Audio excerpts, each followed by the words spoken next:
setelah abang GoFoodnya datang, di situ dia nyuruh saya nganterin makanannya ke kamar pribadinya. Terus di situ saya nolak karena di situ bukan tugas saya juga, makanya saya nolak. Ada hal lain juga dari sebelum kejadian ini, dia juga pernah ngatain saya miskin, babu. Terus dia juga sempat ngomong, orang miskin kayak lu nggak bisa masukin gue ke penjara, gue nih kebal hukum. Dia sempat ngomong kayak gitu. Terus saya di situ mau resign, tapi ditahan sama adiknya si pelaku. Akhirnya saya dan karyawan yang lain minta untuk bikin perjanjian kalau saya nggak mau ngantri makanan si pelaku lagi. Dari situ saya nolak. Pas saya nolak berkali-kali, dia ngelempar saya pakai patung, terus ngelempar saya pakai bangku, habis itu ngelempar saya pakai mesin edisi BCA. Habis itu saya ditarik sama ayahnya si pelaku. Terus karena HP sama tas saya masih di dalam, akhirnya saya balik lagi ke dalam, tapi saya malah dilempari lagi pakai kursi. Akhirnya saya kabur ke belakang ke tempat banyak oven. Di situ saya nggak bisa kemana-mana. Akhirnya saya dilempari lagi pakai barang-barang. Terus yang endingnya di situ saya dilempar pakai loyang kue sampai kepala saya berdarah. Jadi berkali-kali itu Mbak ya? Iya. Dari jam 9 itu ya? Iya. Pertama setelah dia minta Mbak Dwi mengantarkan makanan, nggak mau, dia sudah melakukan melempar. Ya, waktu mau pulang dilempar lagi sampai kena. Itu kena semua itu ya? Kena semua ke badan saya semua. Ke badan. Oh, nggak ada yang nolong waktu itu? Nggak ada. Nggak ada. Teman-teman yang lain nggak ada ya di situ ya? Nggak ada, saya di situ cuma berdua sama teman saya satu. Oke. Terus sampai akhirnya waktu mau ngambil handphone itu dilempar, Mbak Dwi tersudut ya? Iya. Kena kepala itu ya? Kepala. Itu yang ada bocor di foto itu ya? Iya. Di situ ya. Nah, lantas apa yang terjadi, Mbak? Terus di situ pas udah berdarah, tapi saya nggak tahu kalau di situ udah berdarah, tapi saya udah megangin kepala saya begini. Terus dia mungkin dia udah ngeliat duluan darah, terus dia kabur ke belakang, baru saya bisa kabur keluar toko. Yang dia ngomong apa? Saya kebal hukum itu sebelum melakukan apa setelah melakukan? Itu dia kejadian sebelum ini. Jadi ada kejadian lain sebelum kejadian itu? Iya ada. Tanggal berapa kejadian yang lainnya, Bu? Bulan September. Oh, jadi sering dia melakukan hal seperti itu. Selain kepada Mbak Dwi, ada kepada yang lain juga? Kenapa? Selain kepada Mbak Dwi, ke karyawan lain ada dilakukan juga? Kalau ke karyawan yang lain mungkin dari mulut aja. Omongan, verbal. Iya. Oke, tapi yang Mbak Dwi bulan September sudah pernah dilempar juga? Iya, tapi di situ dia lempar saya pakai tempat solasi, itu kena kaki saya. Kena kaki?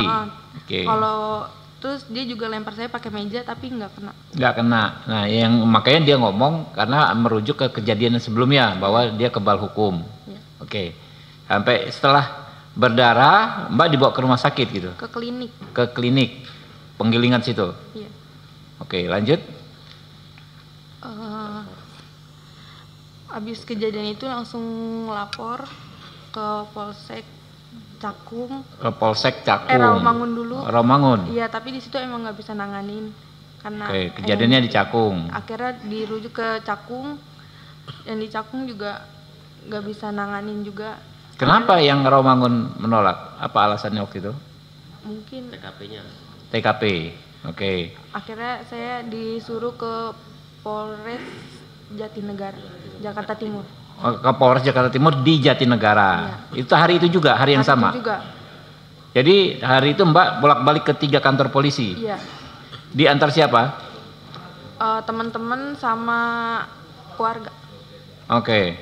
17 Oktober Mbak bolak-balik 3 kantor polisi, akhirnya diterima di Polres Jakarta Timur di Jatinegara itu ya? Iya. Oke, lanjut. Paginya langsung visum. Terus visum.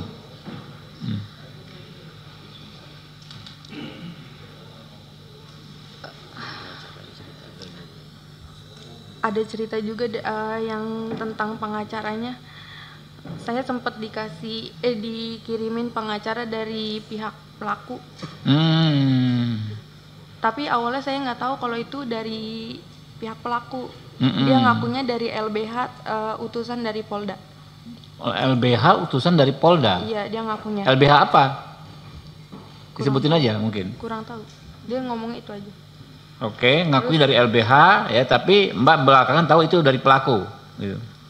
Awalnya nggak tahu. Oke. Terus pas pertemuan di Polres pengen BAP, di situ dia ngasih tahu kalau dia disuruh sama bos saya.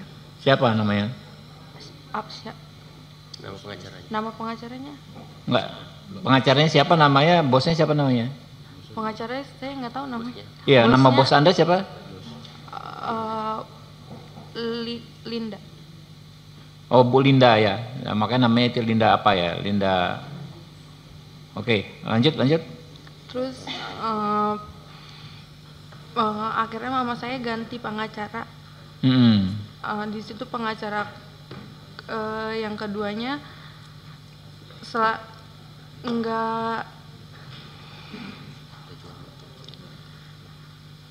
kalau saya tanya tentang gimana kelanjutannya, dia selalu jawab sedang diproses.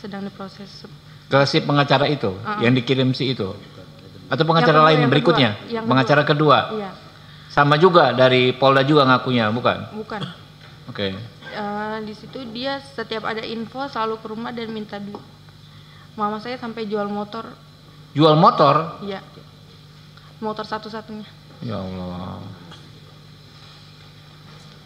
Oke, lanjut.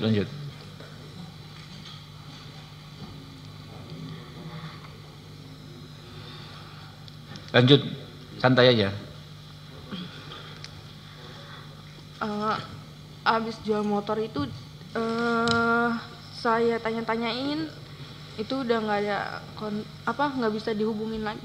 Pengacaranya hilang, Iya. ghosting lah. Akhirnya saya dihubungi oleh Pak Jainuddin. Oke, dari tim ini ya, timnya Pak John ya.